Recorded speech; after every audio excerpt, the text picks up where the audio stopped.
There's a particular kind of fear that hits you when you realize your child is in danger. It's not like normal fear. It's deeper, more primal. It doesn't creep up on you. It grabs you by the throat, digs its claws in, and refuses to let go. That's the fear I felt that day in the park. And I still feel it sometimes when I think about what could have happened. It was a classic Dallas September afternoon. Warm air, the smell of cut grass, and golden leaves scattered across the ground. My 6-year-old son, Ryan, had been looking forward to the park all day, so after school, we stopped by for an hour before heading home. I remember watching him run toward the playground, his little sneakers kicking up dust as he joined the other kids. He was always so full of energy, fearless in that way only kids could be. I sat on a bench nearby, keeping an eye on him while scrolling through my phone. That was the moment I heard it. Someone calling Ryan's name. I barely registered it at first. Kids call each other's names all the time. But then I heard it again, closer. A deep, unfamiliar voice. "Ryan, buddy, come here." I looked up. A man was crouched near the edge of the playground, using the slide for cover. He was smiling, too wide, too eager. His arms were outstretched, like he was expecting my son to run straight into them. My stomach twisted. I stood up so fast the bench scraped against the pavement. Ryan had stopped running.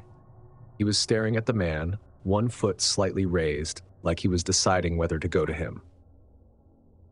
"Ryan!" My voice came out sharper than I intended. My son turned, startled, and I gestured for him to come back to me. He jogged over. The man straightened up, hands slipping into the pockets of his jeans. His smile faded just slightly, like he hadn't expected to be interrupted. I put a hand on Ryan's shoulder, my pulse hammering. "Do you know that man?" I asked quietly. Ryan shook his head. I didn't take my eyes off the guy. He was still standing there, watching us. "Let's go," I muttered. We walked back to the car, my hand gripping Ryan's a little tighter than usual. I didn't look back. That whole night, I felt on edge. My brain wouldn't let it go. The man's outstretched arms, the way he had called my son's name like he knew him. But that wasn't the worst part. The worst part came at bedtime. I was tucking Ryan in when he looked up at me and said, "Daddy, why didn't you let me go talk to my friend?" I froze. "Your friend?" I forced my voice to stay calm. "Yeah, the man from the park." I felt my stomach drop. "Ryan, you said you didn't know him." "I don't really, but we've been talking." A cold sweat prickled at my skin. "Talking?" He nodded again, like it was no big deal. "Yeah, the last few days when I play at recess." He stands by the fence and waves at me. "Today, he said we could play together at the park after school." My hands clenched the edge of his blanket. "Ryan," I said, carefully keeping my voice even, "what else has he said to you?" He frowned, thinking. "He asked what games I like. He told me I'm really cool. Oh, and he said he has a puppy at home, a really fluffy one." I felt lightheaded. Ryan must have seen my expression because his little face scrunched in concern. "Did I do something bad?" I forced a smile, brushing his hair back. "No, buddy, you didn't do anything wrong. But someone else had. And I was going to find out who." The next day, I left work early. I wasn't about to let my son go to recess without me watching. I parked a block away from the school and walked over, blending in with the other parents picking up their kids. My heart pounded as I scanned the fence line. And then I saw him. Same hoodie, same too-wide smile. He was leaning casually against the fence, watching the kids play like he had every right to be there. I gritted my teeth and started walking toward him. He noticed me when I was about 20 feet away. For a split second, his face changed.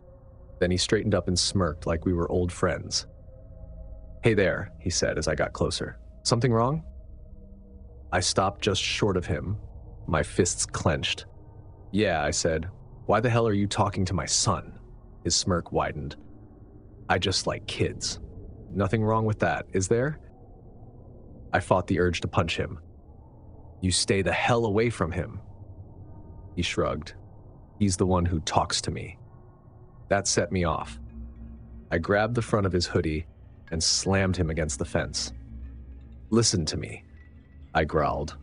"If I ever see you near my son again..." Pain flared across my ribs. I stumbled back, breath catching. He had a knife. A small one, but sharp enough that I could feel the burn where he'd nicked me. He held it low, close to his side, out of view from anyone else. "I'd be real careful," he said. My vision tunneled. Every instinct screamed at me to take him down, but I couldn't risk it. Not with kids nearby. I let go of his hoodie, breathing hard. His smirk was gone. He took a step back. "This is your only warning," he said. Then he turned and walked away, disappearing down the street like nothing had happened. I reported him, of course. Filed a police report, told the school, did everything I could. But the man was gone. No one else had seen him. No cameras had caught him. The police said they'd keep an eye out, but without a name or a clear threat, there wasn't much they could do. Ryan still talks about him sometimes, like he was just another kid at the playground. I don't tell him the truth. That man had a plan, and I don't think it was the first time he'd tried it. I just thank God I was there to stop him, and I hope and pray that no other kid ever falls for his smile.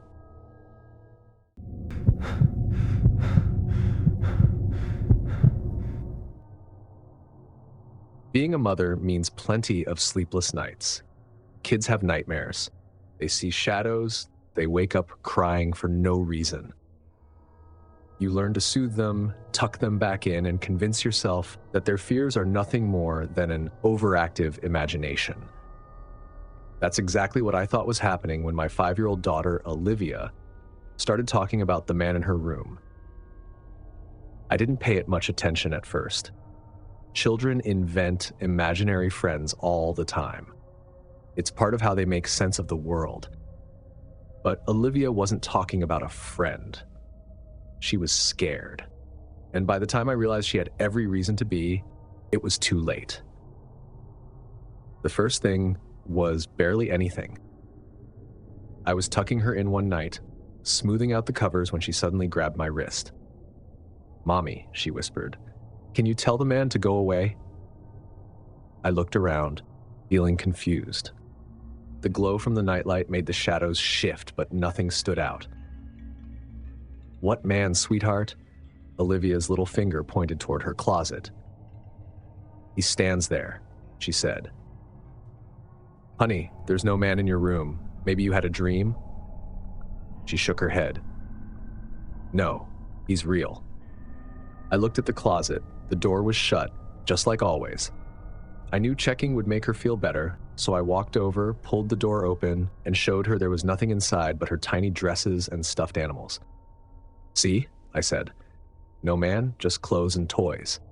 But Olivia didn't look convinced. That should have been my first warning. Over the next week, she kept mentioning him. "He's watching me. He moves when it's dark. He doesn't like when I hide under the covers." Every night, it was something new. But every time I checked, the room was empty. I reassured her as best as I could, left the door open, checked under the bed, even let her sleep with an extra nightlight. None of it helped. Then one night, she said something that made my skin crawl. "He told me not to tell you about him anymore." My breath caught. "What?" Olivia ducked her head under the covers. "He said you wouldn't believe me." I swallowed the lump in my throat. It was just a phase. It had to be. At least that's what I told myself. A few nights later, something woke me. I wasn't sure what at first. The house was silent, except for the faint hum of the baby monitor on my nightstand.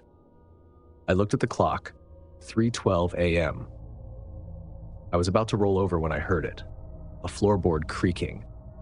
I sat up, listening. Another creak. Closer this time. The hallway. I reached for my phone, checking the security app. We had cameras covering the front and back doors, plus one aimed at the hallway outside Olivia's room. I tapped into the live feed. That was the moment I saw him, a figure standing outside my daughter's bedroom. My blood turned to ice. He was tall, dressed in dark clothing. His face was just barely visible in the dim glow from the nightlight in Olivia's room. He was just standing there. I stared at the screen, my fingers frozen over the phone. The house was locked. The alarm hadn't gone off. How the hell did he get inside? I had to do something. But if I made a noise, if I startled him, what if he went into her room? I grabbed the baseball bat from under my bed and dialed 911 with my other hand. 911, what's your emergency? There's someone inside my house, I whispered. He's outside my daughter's room. I was already moving. I crept out of my bedroom, bat raised. The hallway stretched before me, dimly lit by the glow of the nightlight spilling from Olivia's room. But when I got there, it was empty. I checked Olivia first. She was sound asleep, breathing softly, her stuffed rabbit clutched in one hand. I turned back to the hallway. My hands shook as I checked every door, every closet, even under the dining table. Nothing.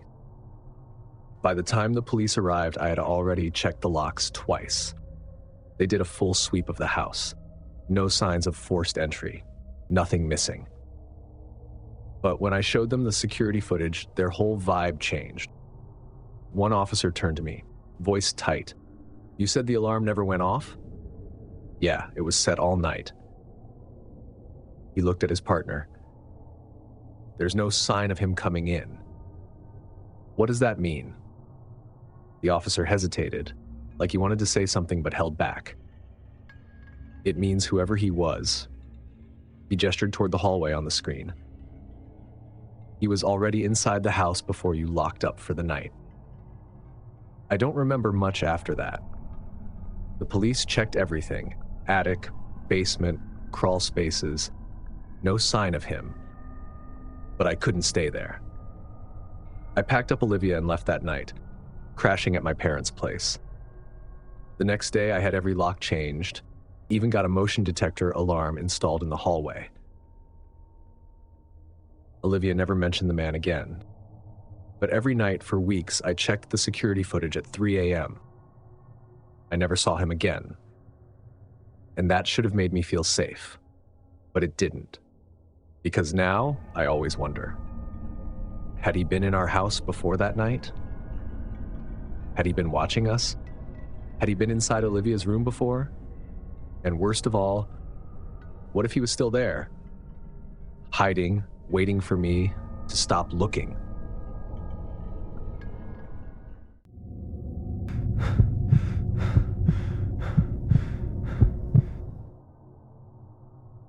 I've always told my daughter, Lily, to trust her instincts. If something feels wrong, it probably is. I thought I'd prepared her for the dangers of the world. Strangers, dark parking lots, walking alone at night. But nothing really prepares you for the moment your child tells you they think they're being followed. Nothing prepares you for the way fear grips you when you realize they're right. It started as a passing comment one evening at dinner. "Mom, there's this guy." Lily's fork hovered over her plate. "I think he's been following me after school." "What do you mean?" "I don't know," she said, pushing her food around. "It's just, I keep seeing him. He stands across the street when I walk home. The first time I thought it was just someone waiting for the bus, but he was there the next day, and the day after that." A knot tightened in my stomach. "Have you told anyone?" I asked. She shook her head. "I wasn't sure. He never gets close. Just watches." "Next time you see him, take a picture," I told her. "And if he's there tomorrow, I'm picking you up." I tried not to show my worry, but that night, I barely slept. The next afternoon, I parked a block away from her school, heart pounding as I scanned the sidewalk. Lily walked out with a group of friends, laughing, normal, carefree. Then, as she reached the crosswalk, her smile faded. Her fingers wrapped around her phone. She took a quick picture, then hurried toward my car. I didn't ask her anything until she was inside, doors locked. "Show me," I said. She pulled up the photo. There, across the street, was a man standing just beyond the school fence. He was average looking, late 40s, maybe early 50s, wearing a shirt and jeans. But something about him was off. A slow rage built in my chest. "Has he ever followed you past here?" Lily shook her head. "I don't think so." I wasn't convinced. The next morning, I dropped her off at school, parked nearby, and waited. And he was there. Same place, same eerie stillness. But this time, I wasn't just going to watch. I stepped out of my car, heart going wild. I wasn't sure what I was going to say, but I knew one thing. I wanted him to see me. To know Lily wasn't alone. I crossed the street, walking straight toward him. He noticed me immediately. For a second, he didn't move, just watched as I approached. Then, without a word, he turned and started walking away. That should have been the end of it, but it wasn't. That weekend, Lily and I went to the mall. Just the two of us. A mother-daughter day. I told myself I was being paranoid. Maybe he was just some creep who hung around schools but wouldn't actually do anything. We wandered through shops, got ice cream, laughed about some awful dresses we found. For the first time in days, I felt normal again. And then Lily's face went pale. "Mom," she whispered, her hand gripping my sleeve. I turned to see what she was staring at. There, near the escalator, was the man. He wasn't watching us directly. He was pretending to browse a store window, but his body was angled toward us. My blood ran cold. I grabbed Lily's hand and walked in the opposite direction. I wasn't going to panic, not yet. Maybe it was a coincidence. We ducked into a bookstore, moving between the shelves. I looked behind me. He was there.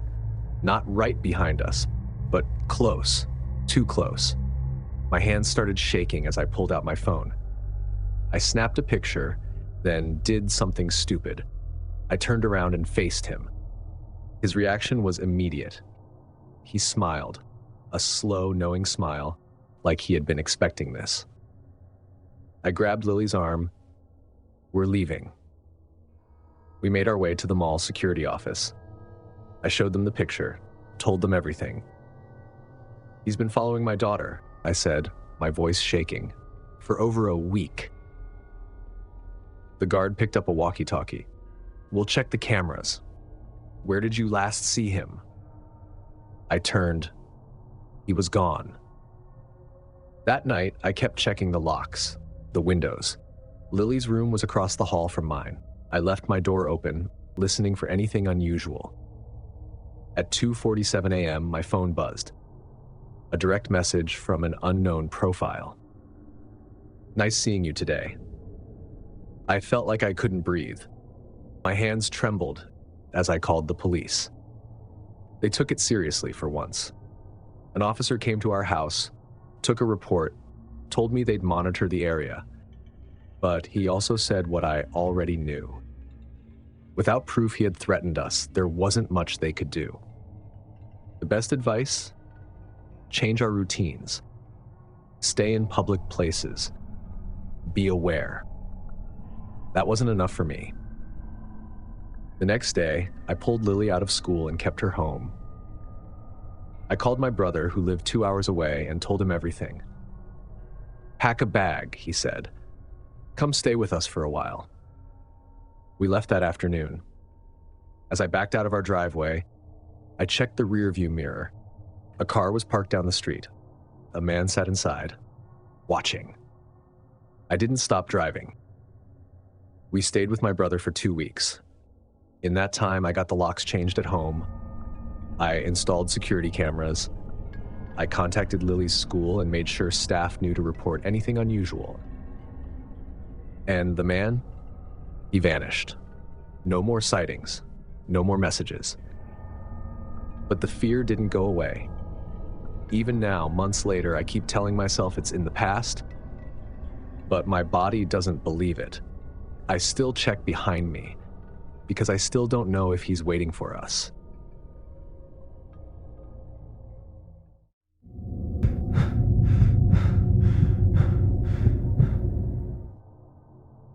Hospitals at night feel different.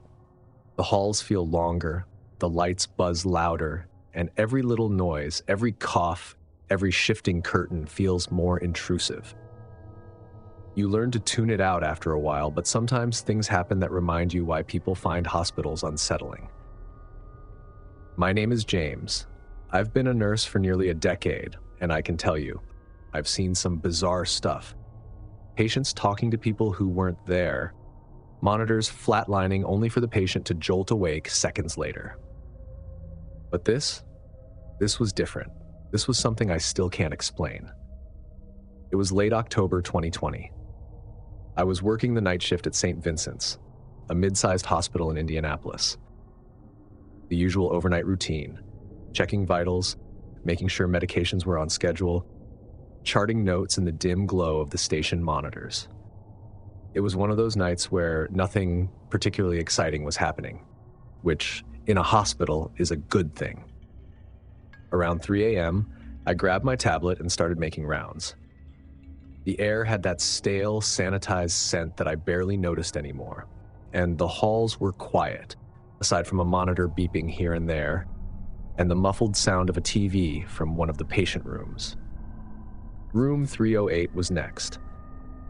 I remember pausing for a second before opening the door, though I couldn't tell you why. Just one of those random moments where your brain hesitates for no reason. Then I pushed it open. Inside, a man sat upright in bed, smiling at me. He was maybe in his late 50s, balding with a round face and tired eyes. His gown was neatly draped over him, the blanket folded just below his waist. Nothing seemed off.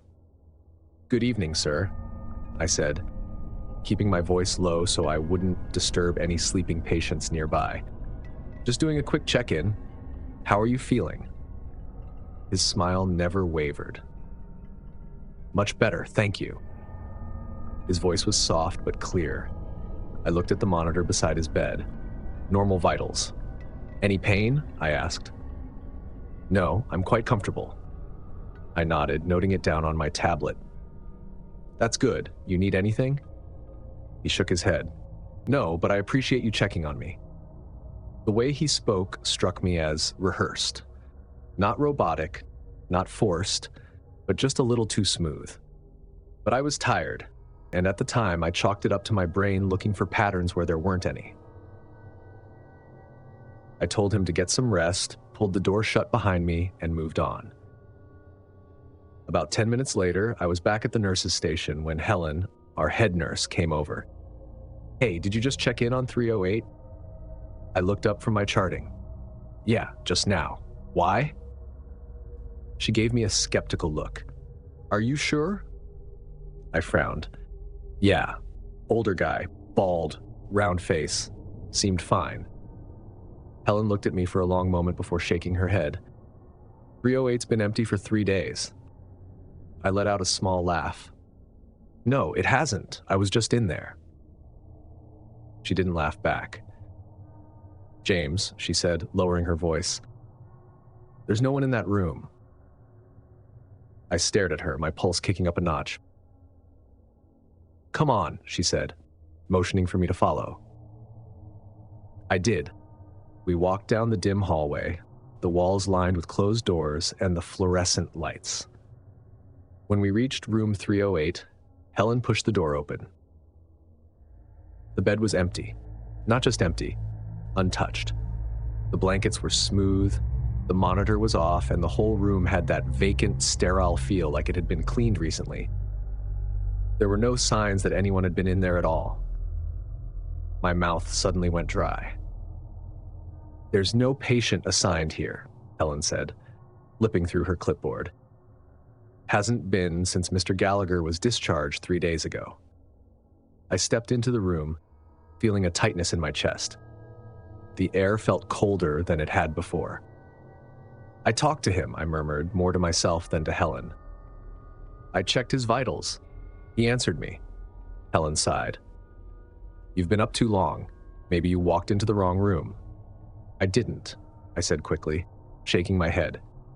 She gave me a look but didn't argue. "Come on, let's check something." Back at the station, Helen pulled up the security footage for the floor. She fast-forwarded to 3 a.m. and hit play. There I was, walking down the hall, stopping at room 308. We watched as I pushed open the door and stepped inside. But the room was empty. I stood there, talking, checking vitals, writing on my tablet, all of it, happening in real time on the screen. But there was no patient. The bed was empty the entire time. I felt my skin prickle. Helen didn't say anything, just let the footage play.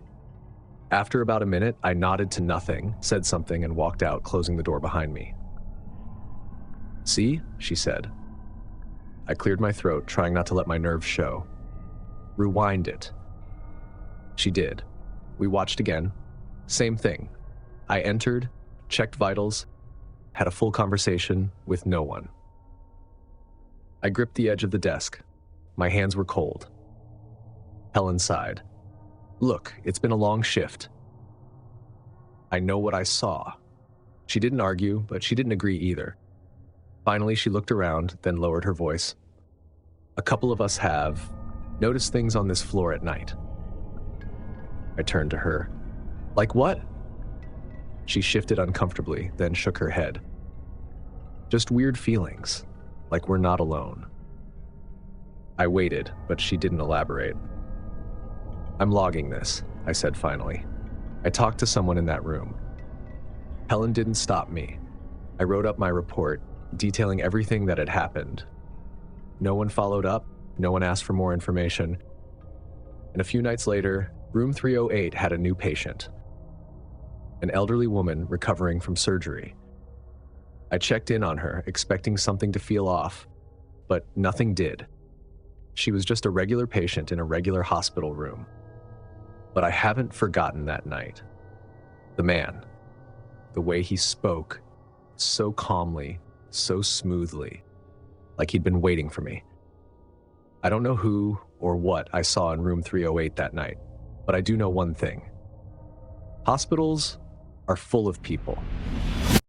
Not all of them are alive. If these stories made you double-check your locks and question every shadow, hit that like button and share with someone who needs a reminder to stay alert.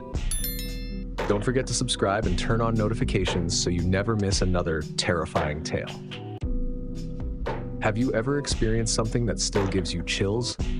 Drop your story in the comments or email me. I want to hear every eerie detail. Stay safe out there, because sometimes the scariest part isn't what you see, it's what you don't. Thanks for watching, and I'll see you in the next nightmare.